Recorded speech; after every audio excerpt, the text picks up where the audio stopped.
Hello everyone, this is Ana Kabugerang Vlogger, a day in a life as a content creator. Kaya papasabi ka ng hala ng hala hindi. Hi guys! For today's vlog nga po pala ngayong araw na igagawin ko na nga talaga yung pinaka nire-request nyo nga talaga na Dubai Chewy Cookie. Kaya naman nga talaga samahan nyo na nga rin talaga ako. By the way, hindi ito yung literal na Dubai Chewy Cookie mga hindi. Parang DIY lang talaga yung mga ginagawa ko dyan. Kaya naman nga talaga pisamahan nyo na ako dahil dito nga talaga gagawin ko na nga rin talaga yung katayfi. Miswa na nga lang din talaga yung ginamit ko mga inday. Paano ba naman kasi ito nga din talaga yung nakita ko na pwede nga rin talagang gamitin sa paggawa nga rin talaga ng katayfi. Ito nga po pala yung ginagawa ko na nga rin talagang prituhin nga po pala para naman nga be sobrang makrispy nga rin talaga siya. At in fairness mga inday, sobrang hindi nga rin talaga siya nakakakaba. Uy, ba't ka na naman kakabahan? Dahil medyo nasunog na nga rin talaga siya, kaya naman nga talaga inahon ko na siya sa kahirapan. Yes po, opo, kahirapan. Hala, hindi.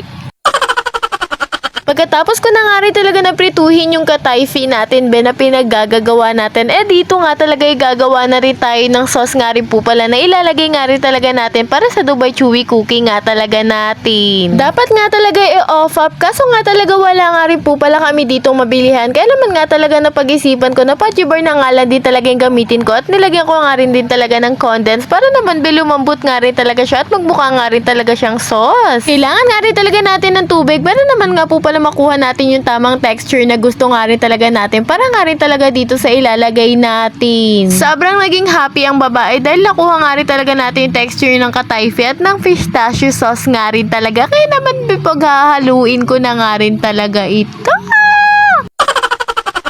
By the way, katulong ko nga rin talaga yung kapatid ko na mag-video nga rin talaga yan. Kaya naman sobrang ma-shake-shake talaga yung paghawak niya mga inday. Dahil nga talaga hindi siya sanay na humawak nga rin po pala ng cellphone habang nagbibideo nga rin talaga. Hayaan nyo, pag nagkaroon na ako ng stand, maganda na rin talaga yung video natin neto. Hala, hindi.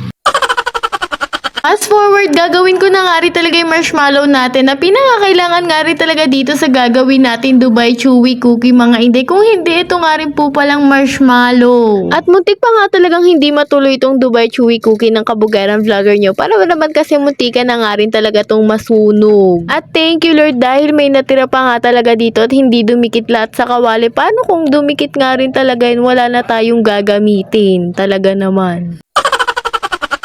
Forward, dito nga talaga sinisimulan ko na nga rin po palang bilugin yung mga ginawa ko nga rin talaga kanina na katayfi at may pistachio sauce nga rin talaga para naman nga po pala matapos na nga rin talaga natin tong Dubai Chewy Cookie na to. At in fairness, sa murang halaga ko nga rin talaga nabili mga ingredients best. 7 na piraso nga rin talaga yung nagawa natin at ang dami na nga rin talaga ng nagawa natin. Kaya naman pagkatapos ko nga rin talaga yung nagawin, pinatikim ko nga rin talaga yan sa kapatid ko at sa pinsan ko nga rin talaga para naman bimatikman na nga rin talaga nila yung Dubai Chewy Cookie. Sobrang bilis lang pala na tumigas ng marshmallow na yan mga hindi. Kaya naman sobrang tigas din talaga ng marshmallow na yan. Buti na nga lang talaga natapos ko nga rin talaga to lahat. At in fairness, kahit first time ko nga lang din talaga na gumawa ng Dubai Chewy Cookie, sobrang sarap nga rin talaga neto. Kaya naman sana makatikim naman ako ng totoong Dubai Chewy Cookie naman nga talaga.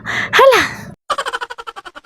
Para naman makatotohanan na Dubai Chewy Cookie nga rin talaga yan. Kaya naman binalot ko na nga rin talaga siya sa pouch nga rin talaga. Para naman sobrang makatotohanan. At dito nga talaga yung malalaman nyo na kung Dubai Chewy Cookie nga rin talaga yung itsura niyan. At parang sobrang mamahalin nga rin talaga ng pagkakagawa ko na para bang Dubai Chewy Cookie nga talaga yan. Sana naman po sa mga makakanood na itong vlog na to, sa mga gusto nga rin talaga sa akin na magbigay ng totoong Dubai Chewy Cookie, tatanggapin ko nga rin talaga yun. Hala, hindi.